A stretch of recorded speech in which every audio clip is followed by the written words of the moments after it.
I have my little meat thing and I'm pounding it. And I looked to my right and there's my son with his phone, like recording me. And I was like, what are you doing? He's like, just keep doing your thing. And I was like, okay. Like, I don't know what he's doing with this. And then 30 minutes later, my daughter comes downstairs and she's like, Mom, he just sent me this video and was like, Mom was in the kitchen pounding her meat.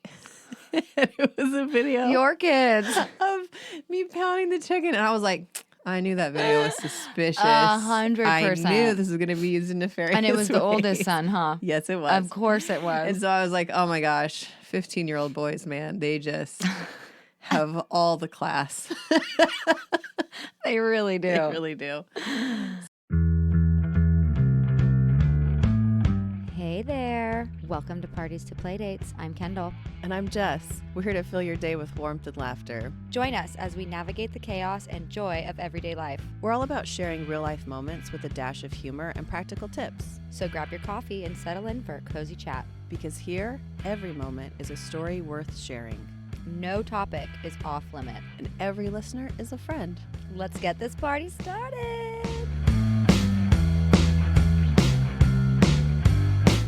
Both of them went with black today. Look at us. This is my pajama shirt. I love it. I love it's like we technically could not be wearing pants. Nobody would know. Nobody would know. We should do a new pants episode. Mm-hmm. Stand up and walk away. Oh my gosh, that would be hilarious. Like Mike Tyson when he did his interview. Oh my gosh, that would be amazing.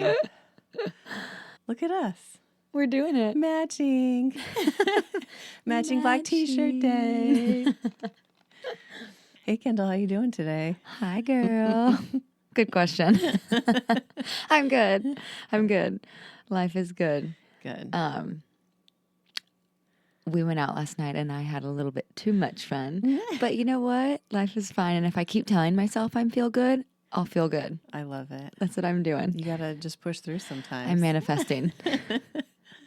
So All good. the feel goods. All that matters is that you had fun. I know. It was so much fun. That's good. You guys don't get to do that very often, so I'm so happy. Thank you. You guys gotta have a good time. Appreciate that.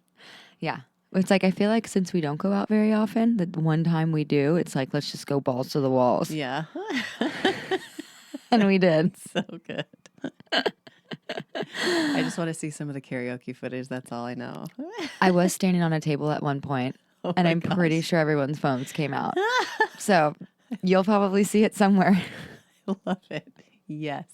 And I was begging to my manager who was bartending. I was like, I hope I don't get fired. I'm sorry if I do. No, they're pretty cool about karaoke night there. So good. It was funny. No one told me to get down. So, It was one of the shorter tables. yes, it was. Because I just imagine you on one of the bar height ones and they're like, oh, geez. Well, I threatened them that I wanted to catwalk across the bar. Oh, and that bar would be so fun It'd to be walk on. so It's like fun. the perfect, it's got the corner, Mm-hmm. it's got the turn, Mm-hmm. And it's long. and it's long. Oh, yeah, you could do a lot of damage. Mm-hmm. Oh, yeah. How are you today? I'm doing great. I feel like the weather's starting to warm up a little bit, and I Mm-hmm. feel like my body's always like, springtime, here it comes. You're blooming. I am. So, and some of the pollen is chilled out, so I can breathe a little Mm-hmm. bit better. I've washed my car like 10 times in the last couple of weeks because I just walk out there and I'm like, gross, this is disgusting. This is not how we treat Mustangs, Sally. Let's put her through the wash. No, and the blue is so pretty. You can't have the yellow crap on It top is, of because it. then it looks like this weird, like dingy green I color. was just going to say that looks Yeah, green. it's gross. That's so funny. She's got a lot of baths lately. But what did they say or do this week? Maverick has been, I feel like he is learning so much so quickly right now. I don't know, something just clicked in his brain. But my mom and my dad gifted him a bunch of I want to say puzzles, but they're not like the puzzle pieces where you fit them together. But they're the puzzles where you take the shape out and you put the shape back Yeah. into the right. They're like beginner puzzles. They Yeah. kind of like match the shape and the hole kind of puzzles. Yes. And so I was cooking breakfast a few days ago and he was in there playing with the puzzles and he never really plays with them. He just throws the pieces and takes them and whatever. But he was super quiet and I was looking and I was like, what are you doing, bud? And he picked up, first off, it was the animal one. We have an animal one and a shape one. And the animal one, he picked up a monkey and looked at me and goes, ooh, ooh, ooh, ooh, ooh, ooh, ooh. Aw. I was like, oh my God, you're so smart. And I was like, where's the monkey go? And he literally put it in the monkey slot. And then he grabbed the giraffe, put it in the giraffe one, grabbed the elephant. I was like, where did you learn this? I've never like really sat down with him. Like I tried in the beginning and he just wasn't into those kind of puzzles. And then out of nowhere, he just did it. I love it. And then he did the shape one and I was shocked because, yeah, I don't know. I feel like the shape one may be a little more harder. And then I pulled out a new puzzle because he's into them right now. And he did his name. And he literally put the letters where they go. I couldn't believe it. That's awesome. Yeah. That's really good. I It know was those huge. I love those little puzzles. Those were my favorites. We had an alphabet one when the kids were little. And I don't know why I liked it so much. I felt like it was productive. It is. It's so productive. And I actually have it. I have the alphabet one and the numbers one. It's just sitting away. There's too many puzzle pieces at that point. You got to start with the ones that have like 6. Yeah. Because they're way easier to keep track of. That's the hardest part with those puzzles. Is like, where is the F? Literally. And I thought he already lost the M for Maverick, but he was sitting on it. So I was like, okay, thank God. What about you? Well, this week, my daughter works at Sunglass Hut, and she invited me in for a third-party discount thing where she can give a discount to her family or whatever. And so she brought me in, but I don't know if you've ever been to Sunglass Hut, but they're expensive. They're like bougie brands, like Gucci and Versace and Oh, wow. Ray-Bans. They're expensive sunglasses. So she always tells me about the sales because I'm not buying any of that full price. And what's so funny is she has always been my salesperson. Like she has natural sales abilities. And so I was in there and I really just wasn't, sometimes you're in the mood to shop and sometimes you're like, I'm not really feeling it. So I'm looking around and she's like, what about these? What about these? And I was like, babe, I don't know. I'm just really not in the mood to shop today. I don't really know if I'm going to find anything I like. Without skipping a beat, she's like, well, this is really the perfect time to shop when you're not really in the mood to, because you're going to make a much more logical decision about what you really want. And I was like, are you salesing me right now? She's so smart. And she was like, what? I was like, this is the perfect time for me to shop, blah, blah, blah. And she's like, what? She's like, I'm just doing my job. And I was like, you're so good. So I'm still strolling around looking, and then I'm like, well, I was like, I already kind of have those other ones. She's like, you do have your trip to Italy coming up. And, if you get a new pair specifically for Italy, all these memories will be connected to like that one pair. And that'll be like, oh, remember these are those sunglasses I wore in Italy and all the pictures. And it'll be like fond memories. And I was like, oh my gosh, are you doing it again? She was doing it again. And she was like, she just had this little smirk on her face. I'm like, how is this so easy for you? Like, she had any excuse I made for not wanting to make a purchase. She had it got me so good. And I was like, oh my gosh, this is why you have this job. This is why they love you here, because she's a killer saleswoman. She was a killer saleswoman. And she's told me stories before about the way that she works. And I'm always like, you're so impressive. I would have never thought of that. But it was really funny to have her do it to me with just such ease, and like it was like effortless. Yeah, and it's funny because it's not like that sleazy salesman kind of vibe, and you can tell like she is so calm about it and just not pushy, just like very conversational. And I'm like, man, these are those skills that your kids are born with that just are amazing, especially the ones like that I don't have those skills at all. I'm like, well, I know it's expensive. You might want to try somewhere else. Yeah. That's my natural inclination, not like, let me make up a reason to buy these for vacation. And so, yeah, it was really good. So, yeah, I bought a pair. And they're really, really cute. Needless to say, she won me over, and I have a new pair of sunglasses. And I will say this, she's so spot on about the memories being linked to something like that, which is such a weird thing to think of about sunglasses. But I have ones that I bought before we went on our honeymoon that literally every time I wear them, I think of our honeymoon. Yeah. And it's not that she's making stuff up. It was just like a really valid point. And it was so like, valid. Okay, I guess these ones are going to Italy. I love that. I love it. Oh, I can't wait for you to go. Well, one of our listeners requested Mm-hmm. a little bit of a backstory on us, and I was kind of surprised because I was like, "Oh, do you guys really care? Do you really want to Do you know really us? care about where we're from and this and that?" And so, I think it's a great idea. I think it's a great idea because some people who are listening know a lot more about you. Some people are listening know a lot more about me, and so we're going to talk about that today and kind of give a little backstory on kind of where we grew up, where we went to school, like how we got here, kind of thing. Yeah. I don't know what you guys want to hear. We'll try and make it interesting. I think we're interesting. I so, think it'll be pretty good. So yeah, do you want to go first? I can start. So, once upon a time, a man loved a woman. And woman had Jess. And here I was. No, I was born in Farmington, New Mexico, which is the northwest corner of New Mexico. So really close to Colorado and stuff. So I grew up there until the beginning of middle school. And I actually really loved living in New Mexico. We lived out in the country in this apple orchard, and there was all these trails that like went out into the desert kind of. That is so cool. We were like 10, 11 years old. My parents I got a dirt bike and my sister got a moped, and then one of our friends had a four-wheeler. How fun. So we had like a little biker gang. How cool. A little tween biker gang, and we would take all of our motorized vehicles. We'd pack little lunches and goodies and stuff, and we'd drive out like way out into the boonies, and we'd find little pools in the sandstone and make like little Barbie hot tubs and pool parties. And it was so funny because I'm like, we're literally driving motorized vehicles out to play in the middle of nowhere with Barbies and like make believe, and oh, this is my house on this little cave area. But it was so fun because we were always outside It sounds so fun. riding around, and we would play like tag on our motorcycles and stuff.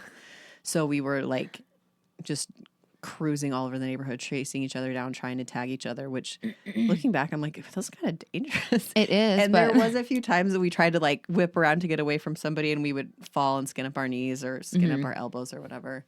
But it was a really fun place to live. Where were you born? Where'd you grow up? I am from El Segundo, California, which is a very, very small beach town right next to the LAX airport in Los Angeles. And it's a really, really tiny town. I tried running 6 miles there over winter break, like for Christmas.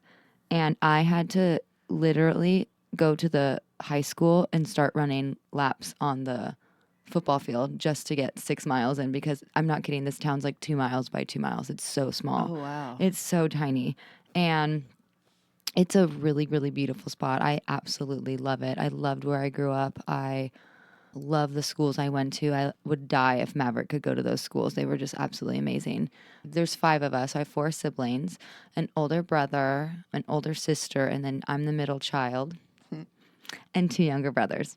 Wow. And yes, and we had such a good upbringing. I absolutely loved my childhood. It was like the good old days where we could just go to the neighbor's house and like, what are you doing? Can we come play? In El Segundo, I feel our street honestly was like the happening place because there was so many kids and it was such like a popular block. It was so close to the elementary school, super close as well to the middle school, pretty close to the high school, but the block we lived on was awesome. The kids were great. We were friends with everybody, and we had an amazing backyard. We did construction on our house like so many times when we were younger, and it kept making the backyard smaller and smaller, but even now we still have a pretty decent backyard. They put a pool in when I was like in high school, I think, and oh my gosh, it like changed our world. It was so much fun. It was like pool party this, pool party that. Let's just go to the pool and a jacuzzi, and it was awesome. Barbecues, it was great. I loved where we live. My parents are still in that house. Oh, that's so cool. We didn't move a ton, but we moved. Like the idea of having a home like that everybody grew up in, and your parents are still there, and you can go back to that same house in the same neighborhood.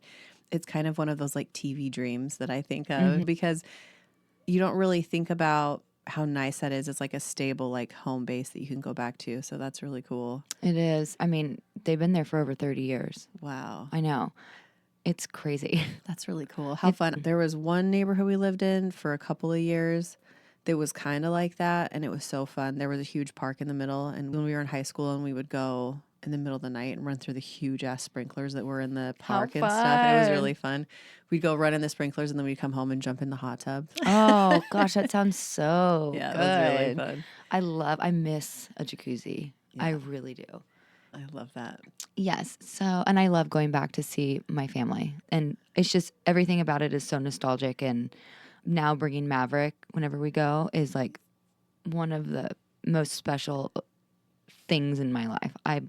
I never want to leave it. That's really nice. Yeah. Well, my grandparents lived in the same house for a very long time, and I always love going to visit them because it's like that nostalgia that you're like, oh my gosh, remember this? Yeah. But it's funny because we've moved around a ton, and I'm like, man, are our kids bummed that we're not in one spot for a long time?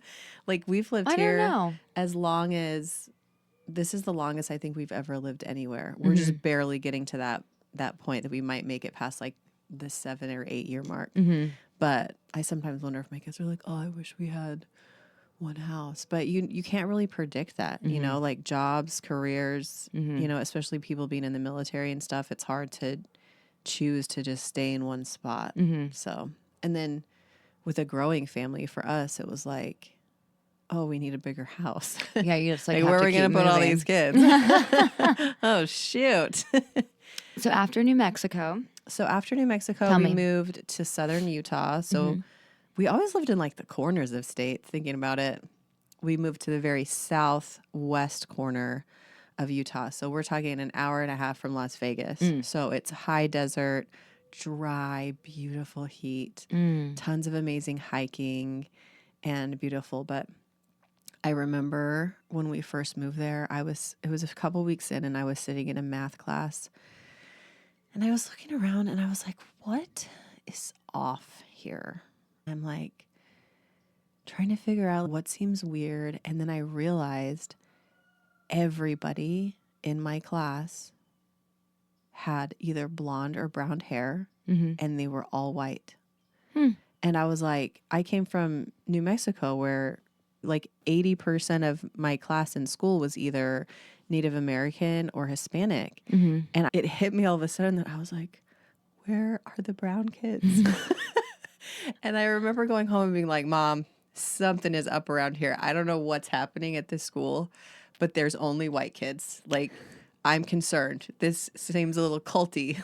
she's like, welcome to Utah. She was like, well, babe, it is Utah. There is a large demographic of white people in Utah. It's definitely changed and improved, but I remember it was such a weird like culture shock. But anyways, it was one of those things that really kind of hit me. But I loved growing up in Utah. It was so fun. I felt like a really safe place to grow up. That I just love that we grew up somewhere that was so like you could go hiking every single day and still not see everything. Utah's so pretty. That's around there because there's like 10, 11 different state or national parks within a 2-hour radius. So it was beautiful. And there was lakes. So we would go to the lake and go boating and swimming. And we would go tubing down the river, like through Zion National Park, which is gorgeous. Oh, stunning. It was just a really cool place to live and to grow up. Yeah. What about you? You were in El Segundo through high school. Was it close to the beach? Did you guys go to the beach? Oh, yeah. The town would have every summer they would do shuttle services. So like you could walk to like a certain spot and like get on the shuttle and then they'll take you to the beach. It's literally like a mile to the beach. We could walk. Oh. My mom used to do it all the time. She used to just walk to the beach with her friends and then walk the Strand or whatever. And yeah, we would go to the beach all the time. And I can't believe, and I talked to Ryan about this. I'm like, I can't believe my parents trusted us to do that. Like get on a shuttle, like a van with whoever we want and with whatever we want and be like, all right, well, I'll see you like when the last shuttle picks you up, you better get on that shuttle. Yeah. We're like, okay, we will. We'll go down to the beach and stay there all day long and then get on the shuttle and come right back home. That's wild. It was How crazy. old were you when you were doing that? Like middle school and then high school. So young. Oh my God. Yeah. I can't believe my parents let me do that. Wild. I know. That's wild. It's such a small beach community that, I mean, we probably knew the driver. We would see all of our friends. Yeah. I mean, it's super, super tiny. and it was a lot of fun. And the beach that we would go to was like not the beaches over here.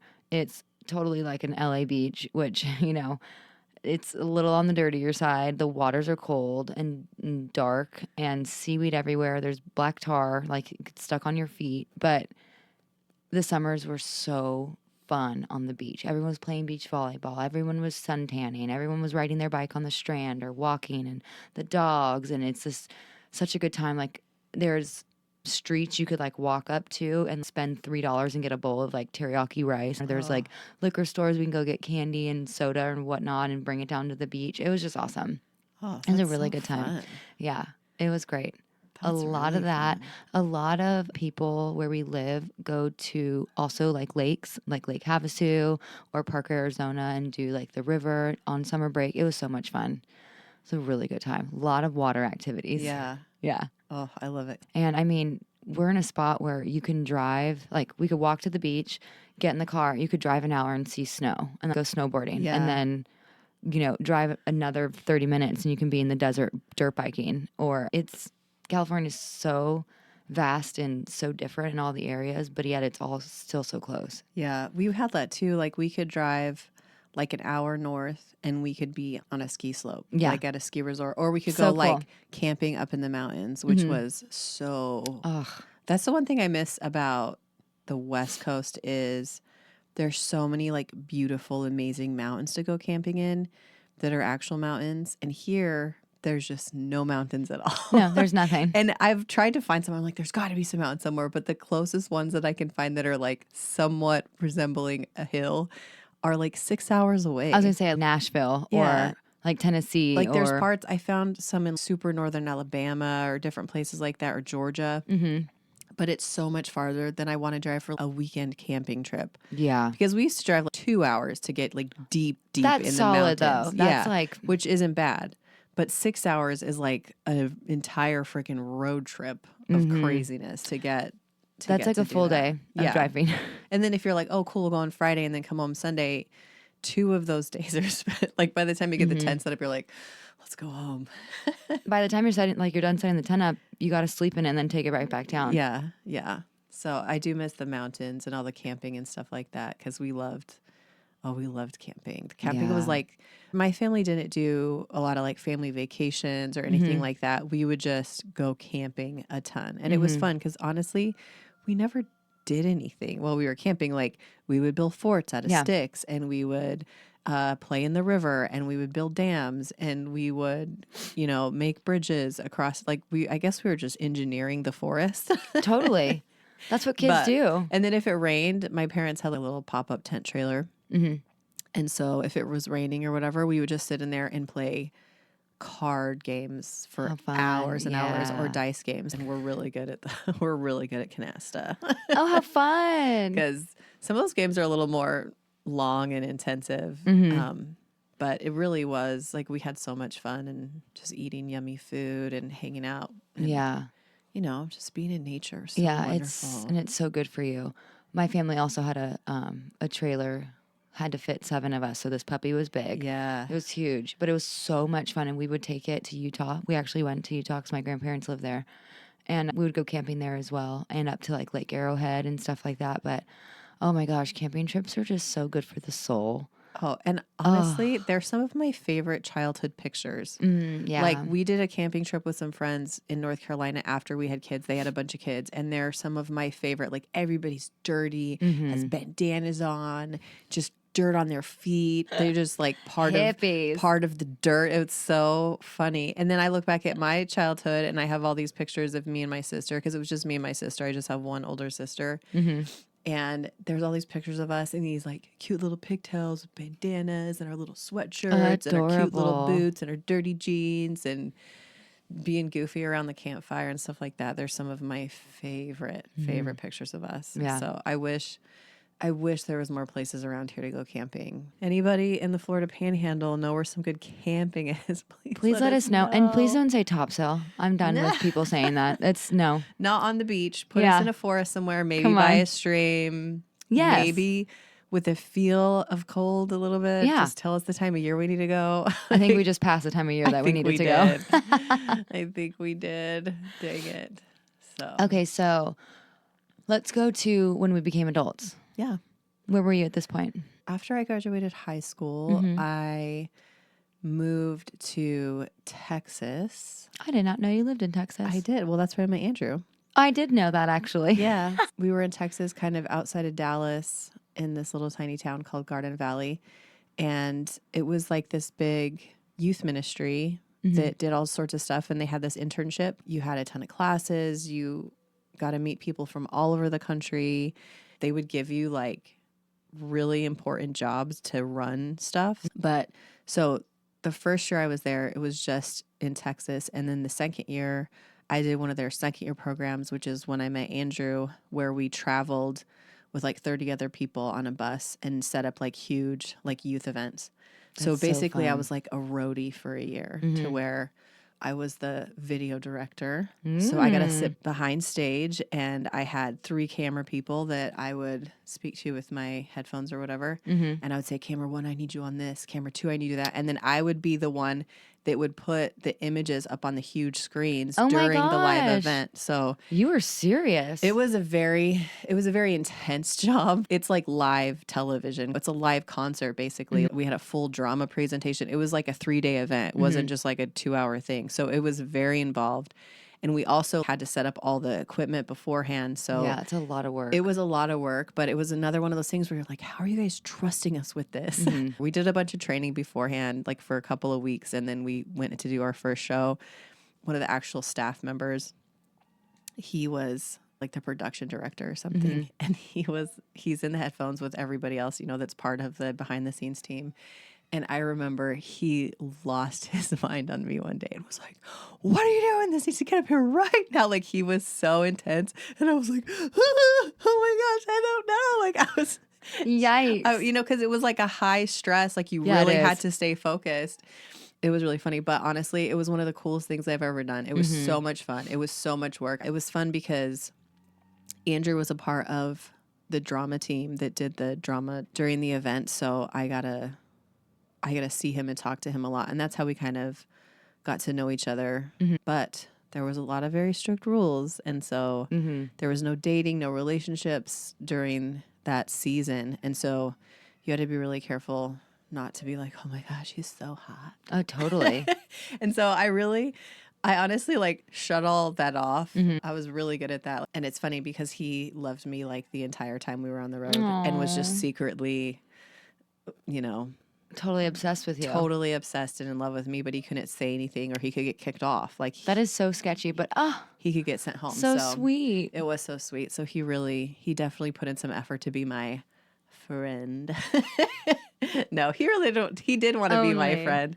But so yeah. But what about you? What did you do after high school? After high school, I went to a community college for 2 years and got my associates. And then, because I really didn't know what I was going to do or what I wanted to or where I wanted to go, I just knew I wanted to go somewhere. And then I went to Hawaii to go to college there. And then I actually ended up doing 4 years. Oh, nice. I ended up going in as a conservationist with a zoology degree because I really wanted to work with like big animals in Africa and just like conserve the wildlife forever. Like elephants and Yes. apes and all that. All the things. I craziness. literally wanted to be didn't know Jane that. Goodall. Like really hardcore. Hence why I also love Steve Irwin, which you guys, his birthday is coming up this week. Just a FYI, throwing it out there. Pretty sure it's Friday. But yes, that's probably where my love of also being a vegan and vegetarian for literally almost 20 years comes from. I just have this obsession with just saving all the animals. My first year was based around biology, chemistry, all the things, and I murdered the biology. I'm pretty sure I got 100%, like my whole time being in biology. It was second nature to me. It was so easy. And then what got me was chemistry. I'm not good at math and I am not good at like conversions and stuff. My mind does not work that way. And after, it was literally like the easiest chemistry class and I just couldn't get through it. I don't know if I failed it or if I just got by with cheating or a C or something. I don't know, but I ended up switching my degrees because I couldn't keep going on with that anymore. There was no way of me doing it. I could not finish it. and I switched it to education. So I ended up graduating with 2 degrees. I have 2 bachelors, one for special education, anywhere from kindergarten to 12th grade, so any grade level. wow. And then I also have an early education for kindergarten to 6th grade, just Wow. normal. Yeah. That's crazy. Yeah. So cool. And It was fun. that's what kind of took you, because I know you talked about in a previous episode about going and like teaching in other countries. That's kind of what got you those opportunities, was that Yes. degree. So honestly, my parents, I don't even think they're listening, but if they do, I'm sorry. Kind of one of my biggest goals in life was to join Peace Corps. And the only way you can join Peace Corps is you have to have a college degree. So literally, Okay. me getting a college degree was so I can join Peace Corps. Okay. The other big thing in my life is I've always wanted to go to Africa. I've always wanted to go on a safari. And that's literally what kind of navigated me to go to Africa. And I went there to volunteer to teach English. And I was actually in a very early, I think it was like, they don't even have grades over there, like rooms with like certain age groups. Yeah. And it was young kids. They were like 5 and 6, 7 years old, I believe. And then I ended up in a infant room, just taking care of babies. Yeah. So and that was really, really awesome and really eye-opening as well. So after that, I ended up staying in Hawaii. I think I was there for 6, maybe 7 years. I think 6 and some change. Like how you said, oh yeah, like we would skip class to go hiking or Yeah. whatever. We would skip class just to go to the beach. I mean, Yeah. I wasn't even in school half the time, and I don't even know how I survived and graduated, but it was fantastic. Living there was an absolute dream. I met amazing people that I'm still super close with. And yeah, it's definitely a dream of mine to head back there. And then I got the travel bug. And then I just really, really, really wanted to keep traveling. And that's honestly what brought me back to California. After I went to Africa, I was going to say the first time, I really, really, really wanted it, like kind of pushed me to be like, okay, I am going to do the Peace Corps. I'm going to at least apply and see what happens. And I applied, and it's a very rigorous freaking application process. Really? It's like, yes, you have to like write papers. And I thought I was done. I was like, I'm done with school. I don't want to write anymore. I'm like, I'm not even good at writing. But I ended up applying for a position in Uganda. So Peace Corps, I don't know if everybody even knows what Peace Corps is, but you volunteer for 3 years in a different country teaching or doing some type of job for that country, whatever umbrella that you're going to fall into, whether it's education, business, whatever, Yeah. construction, stuff like that. And you give yourself to them for 3 years, and it's just all volunteer work. So you don't get paid. It's all, pretty much just whatever they It's need like you to joining do. the military in a Yes, way. exactly. Exactly. Like the volunteer military. You do get a little benefits like the military, I guess, after, but not for long. It's like you get like a $3,000 or $5,000 stipend at the end to like transition you back into the real world. Yeah. Because it's all usually in like third world countries where they actually need support and help from first world countries. I don't know how to say that, but I applied for Uganda, and I went for a position to teach phonics to teachers to help them teach phonics better. And I ended up getting it. And I got the email when I was in Vietnam. And they were like, okay, your processing time literally like starts now. So you have a month to get background check, fingerprints, mental health check, an OB/GYN check. There was like so many things I can't even remember. That was already like 5 already, but there were so many. I was like, well, I'll just start now. I was like, I'm in Vietnam. It's super cheap. Yeah. I don't have insurance anymore. Oh, straight. I'll just get stuff done here in Vietnam. They're like, no, you have to do it on American soil. And I was like, ah. So I literally packed all my stuff up. I went back to Hawaii, and I sold everything, bought a plane ticket to California, moved in back to my parents' house, and then started the process of doing everything. And they're like, okay, great. You're going to leave November 3rd. My friend, she was like, yeah, when you come back to do your stuff for Peace Corps, why don't you just get a job and save some money? Because you're not going to get paid for 3 years. And I was like, okay, fine. Do you have something, like you suggest something? I don't really want to get back into the service industry. She's like, yeah, I have a family that needs a nanny. They adopted twins, and they need a nanny like really bad, and they pay really well. I was like, and they're a great family. I was like, okay, cool. Oh my God, this family was an absolute blessing. They were so amazing. The parents were fantastic. The kids were 14 months when I started with them. And it was Oh. fantastic. I just absolutely fell in love with everybody. Ended up getting a bar job because my mom was like, hey, the bar that me and your dad go to, Maggie, this girl, also did Peace Corps, and you should like talk to her. My parents also were not okay with me doing Peace Corps. Okay. And they really wanted me to talk to her and get to know her because she actually ended up coming back because she broke her leg. Oh my And she was gosh. also in Africa. I think they wanted me to talk to her so she would talk me out of it, but it honestly made it the opposite. We were both like, yeah, this is gonna be amazing. It's so cool. Gave me a job as a bartender. So then I just got suckered into this like making great money. I was nannying during the day, bartending at night. Being in my 20s, I could do it all. Yeah. Making great money, bought myself a car. What was I thinking? I didn't. Also, I was. So I could go to Uganda for 3 years. Yes. Now, I ended up not going, which is a very, very, and I don't have regrets in life, but it is a huge regret of mine. But I'm always like, people are always like, oh, well, you can do it later on. There's been like 60 and 70-year-olds that do it. I'm like, yeah, but my husband doesn't want to do that shit. Like, Ryan does not want, I don't think he has any care in the world to go to Africa. Yeah. I don't think he has any care to like volunteer and do that kind of stuff. Maybe one of these days, I don't know. I ended up, not going and then meeting Ryan, and that's where we are now. Wow. So crazy. These freaking boys just swooping in. Just coming in hot. Destroying your hopes and dreams. No. No. I'm just joking. No, that's funny. After I met Andrew, we actually both moved back to where we were from. So I went back to Utah. He went back to Missouri. Mm-hmm. And then we didn't see each other for like a year. And we were still friends, just like chit-chatting. And then he joined the Army. Mm-hmm. And then we started writing letters because our group of friends that we had traveled with, he was like, oh my gosh, I could really use some support. We can only send letters or whatever. And so I had kind of forgotten about it. And then one day I was like, oh my gosh, I should probably write a letter. I don't even know if he's still in That's basic. so cute. I felt bad. So I was like, oh my gosh, I hope you're okay. This and that. And then as fast as you could send a letter and get a letter back, I swear I got a letter back in like 3 days. Oh my God. It was so fast. I was like, oh my gosh. It's not snail mail. Yeah, it was crazy. So we wrote letters back and forth for the entire time he was in his training. So I think around 12 weeks worth of, maybe longer than that. Mm-hmm.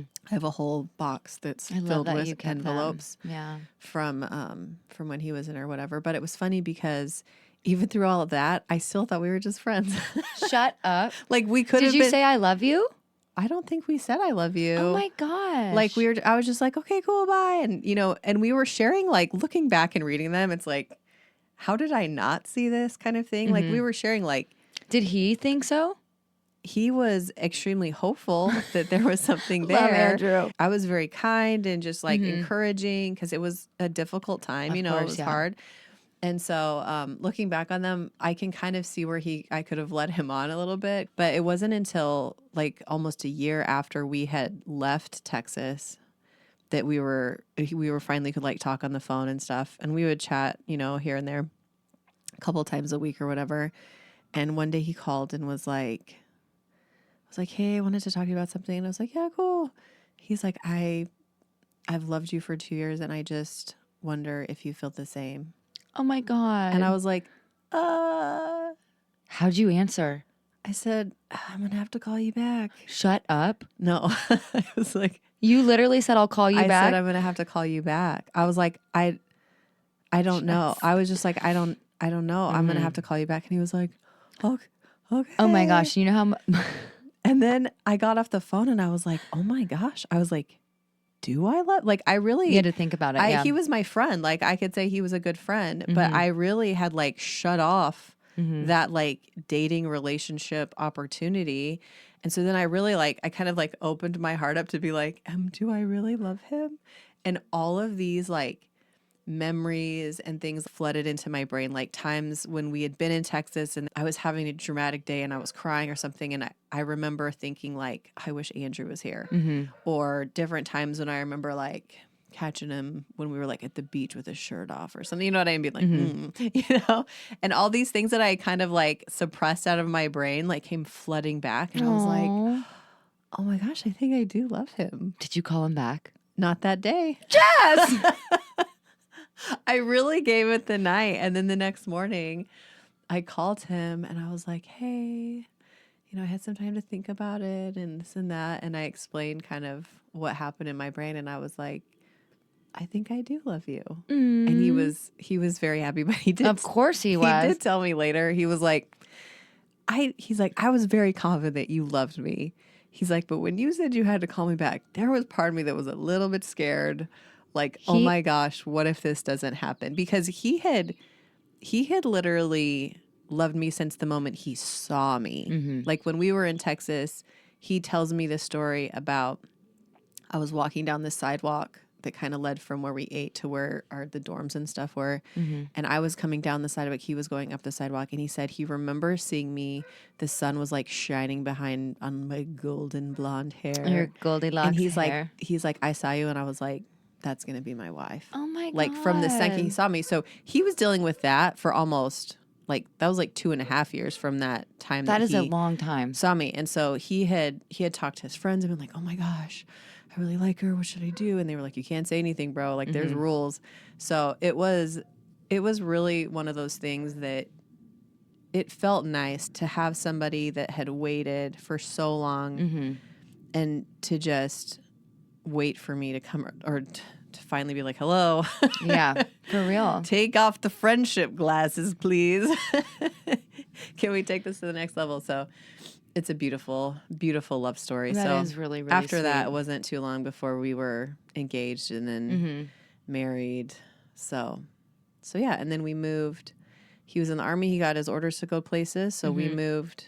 After we got married, we went to North Carolina and we stayed there for his entire military career. So that was no traveling there, guys. Yeah. Pick the right division or you'll be in the same place the whole time. Yeah, for real. Then we started having kids and then we lived in Utah. We lived in Virginia. Now in Florida. So yeah, it's just been a nice little adventure.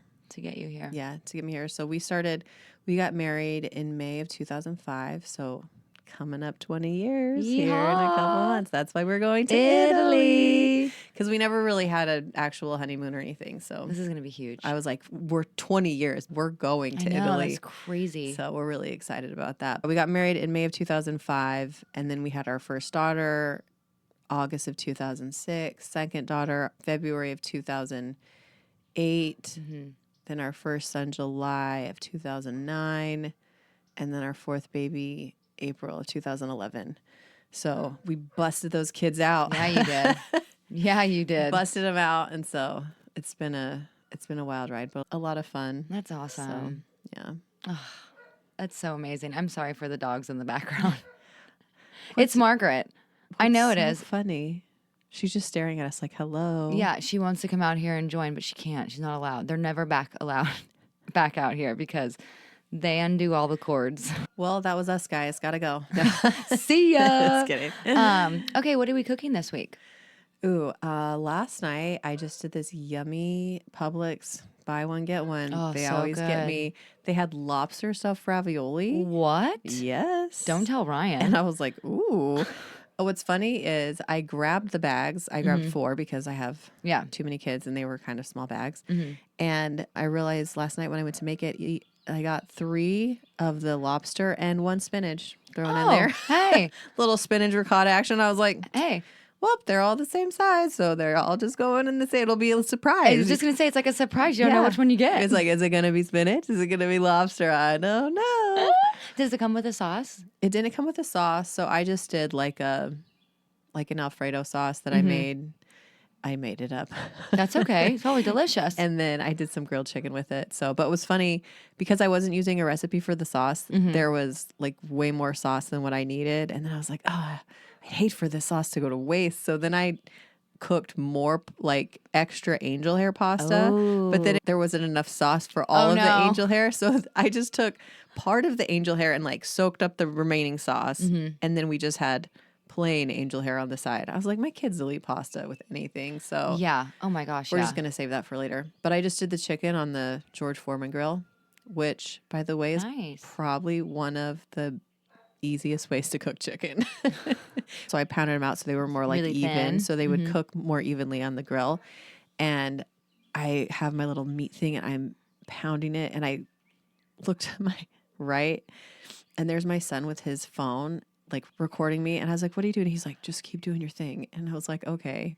Like, I don't know what he's doing with this. And then 30 minutes later, my daughter comes downstairs and she's like, Mom, he just sent me this video and was like, Mom was in the kitchen pounding her meat. And it was a video Your kids. of me pounding the chicken. And I was like, I knew that video was suspicious. 100%. I knew this was going to be used in nefarious And it was the ways. oldest son, huh? Yes, it was. Of course it was. And so I was like, oh my gosh, 15-year-old boys, man, they just have all the class. They really do. They really do. So yeah, what have you been cooking? Actually, we actually did pasta as well. And, you know, surprisingly, Ryan and I usually cook separately, completely different dishes, because that's just how we've always lived.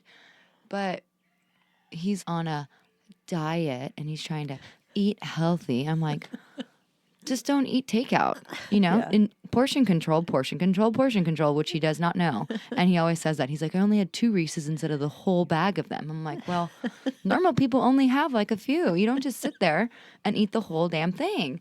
But we did pasta the other night and we split it into 2 after we cooked it. It's fun when we cook together because we never do. Yeah. So he got to like add his cheese and his chicken breast and all the other stuff, and I added like all my veggies and my tofu and the beans and whatever else.